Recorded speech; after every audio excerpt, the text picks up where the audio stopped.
In this video, you'll see how to examine the arms and legs to assess the peripheral vascular system, including the arteries, veins, and lymph nodes. During the examination, you'll see normal findings. In daily practice, you may see clients with similar findings or with normal variations or abnormal findings. Before examining the peripheral vascular and lymphatic systems, consider their anatomy. Recall that the vascular system consists of vessels that transport fluid, such as blood or lymph. It consists of arteries, veins, and lymphatic vessels. Arteries carry oxygenated blood from the heart to all body tissues. Each heartbeat creates a pressure wave that makes the arteries expand and recoil throughout their length. However, this pressure wave, or pulse, can only be felt where the artery lies close to the skin and over a bone.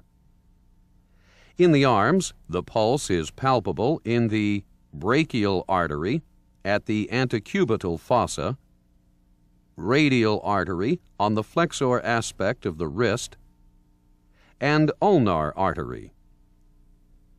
In the legs, the pulse can be felt in the femoral artery in the groin, popliteal artery behind the knee, dorsalis pedis artery on the foot, and posterior tibial artery behind the medial malleolus.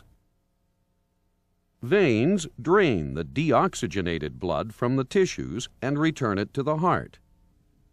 The arms have two types of veins. The superficial veins lie in subcutaneous tissue and transport most of the venous return. The deep veins are wider in diameter and have thinner, more elastic walls than their companion arteries. The legs have three types of veins. Deep leg veins, such as the femoral and popliteal veins, conduct most of the venous return and have the same names as the arteries they accompany. Superficial leg veins include the great saphenous vein, which runs from the foot to the groin on the inside of the leg, and the small saphenous vein, which runs from the foot to the knee on the outside. Perforators are veins that join the great saphenous vein with the deep veins on the medial side of the calf. The lymphatic system is a separate vessel system that returns excess fluid from the tissue spaces to the bloodstream. Along these vessels lie lymph nodes, which are small, round, or oval clumps of lymphatic tissue that form a major part of the immune system. In the antecubital fossa, the epitrochlear nodes drain the hand and lower arm. In the groin, the inguinal nodes drain most of the legs, external genitalia, and anterior abdominal wall. The horizontal group lies just below the inguinal ligament. The vertical group extends down the thigh.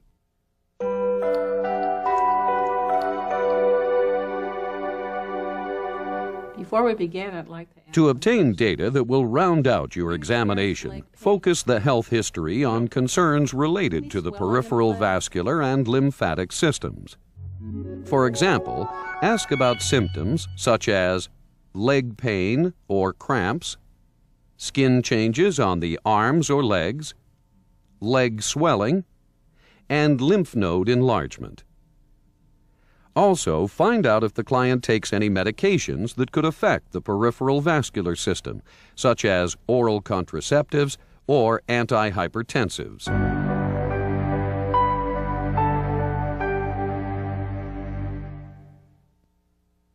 For most clients, you won't need equipment to do this examination. But if your client has abnormal findings, you may need a tape measure, tourniquet, blood pressure cuff and stethoscope, and Doppler ultrasonic stethoscope. I'd like to examine your hands and arms. Because you would have checked the client's blood pressure earlier, start by examining his arms, beginning with his hands. Note the color of the skin and nail beds, as well as the skin's temperature, texture, and turgor. Check for any edema or lesions. The arm should be the same size, with no scars or other lesions. Also, view the fingers from the side to detect clubbing. Normally, the nail bed is at a 160-degree angle. Next, palpate both radial pulses, noting their rate and rhythm. Grade the pulse amplitude on a 4-point scale, in which 4+ is a bounding pulse, 3+ is increased, 2+ is normal, 1+ is weak, and 0 is absent.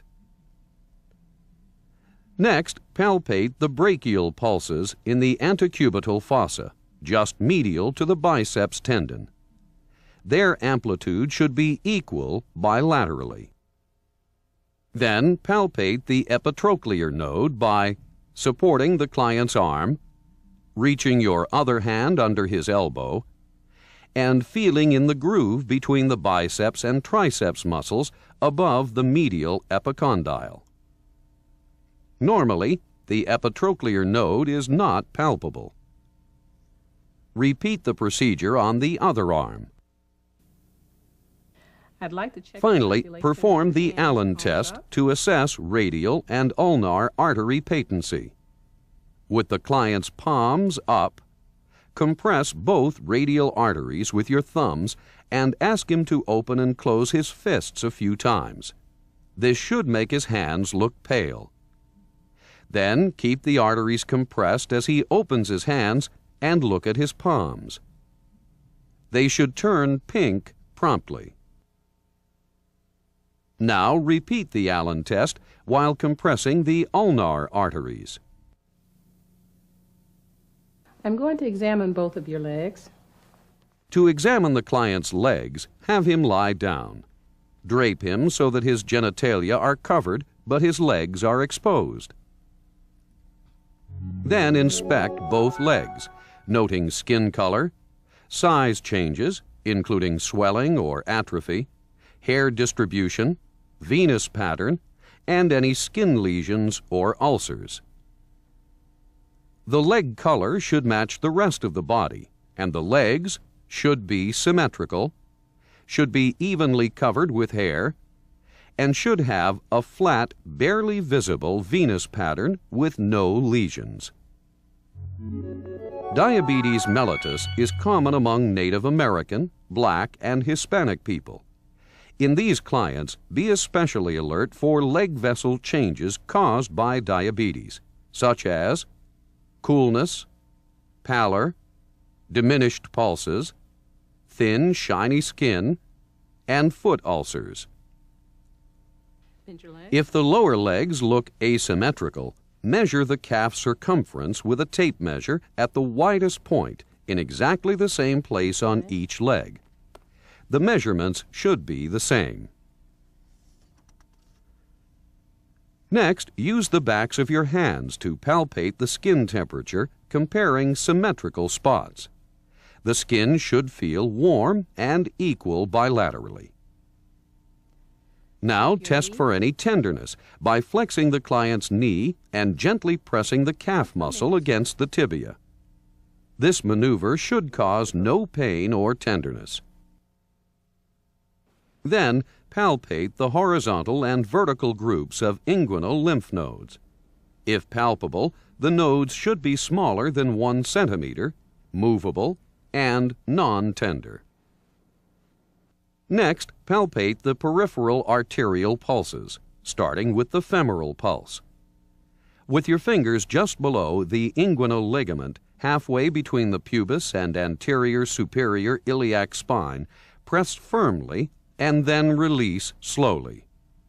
Bend your knee If out the to the femoral side. pulse is difficult to find, such as in an obese client, ask him to bend his knee to the side in a frog-like position.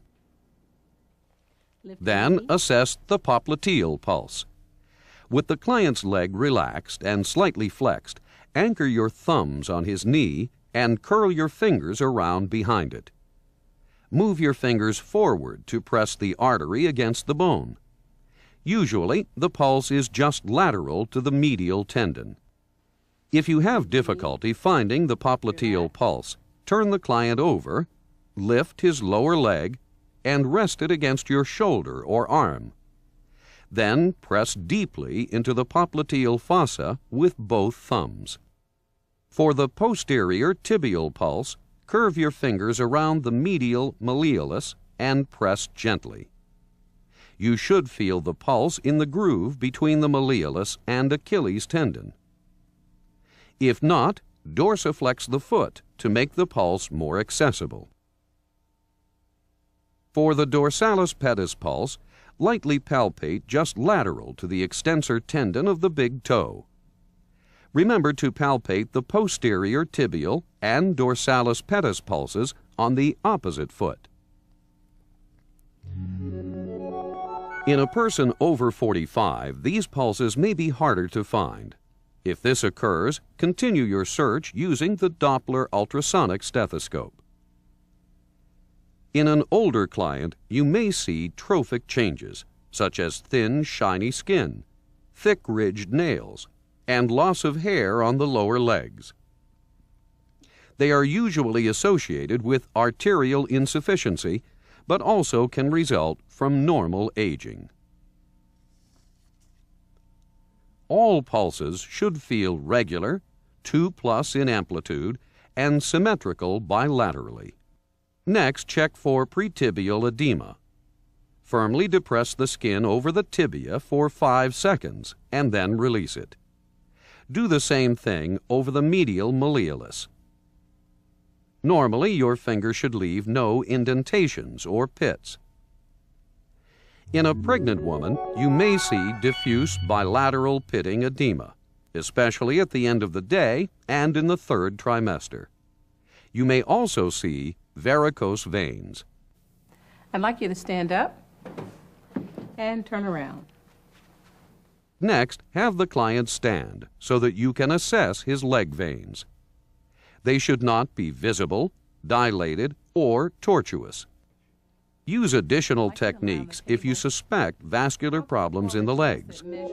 For example, if the client has varicose veins, use the Trendelenburg test to assess valve competence. To do this, elevate the affected leg 90 degrees until the veins empty. Then place a tourniquet high on the thigh. Help the client stand up and watch for venous filling. The saphenous veins should fill slowly from below in about 30 seconds. Then take off the tourniquet and observe the varicose veins for sudden filling from above. This should not occur. Lie down on the table. If you suspect an arterial deficit, check for postural color changes. With the client supine, raise his legs about 30 centimeters off the table and have him wave his feet to drain the venous blood. After 30 to 60 seconds, inspect the feet. In a light-skinned client, they may look a little pale, but should still be pink. In a dark-skinned person, color changes may be difficult to see. However, extreme color changes should be visible on the soles. Now have the client sit up and dangle his legs over the side of the table. Compare the color of both feet and note the time it takes for color to return to them, usually 10 seconds or less.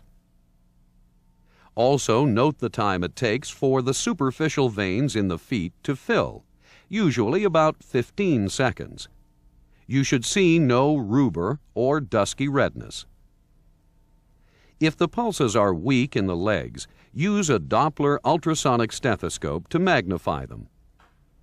After putting coupling gel on the handheld transducer, place it over a pulse site, swiveled at a 45-degree angle. You should hear a pulsatile whooshing sound. Finally, determine the ankle arm index, or AAI. Using a blood pressure cuff above the ankle, Determine the systolic pressure of the posterior tibial or dorsalis pedis artery. Then take the systolic pressure of the brachial artery in both arms and use the higher number. To get the ankle-arm index, divide the ankle systolic pressure by the arm systolic pressure. The result should fall between 1 and 1.2. An ankle-arm index of 0.9 or less indicates peripheral vascular disease.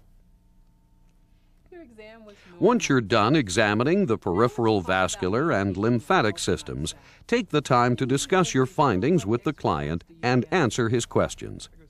Also, teach him how to maintain his health and provide related self-care.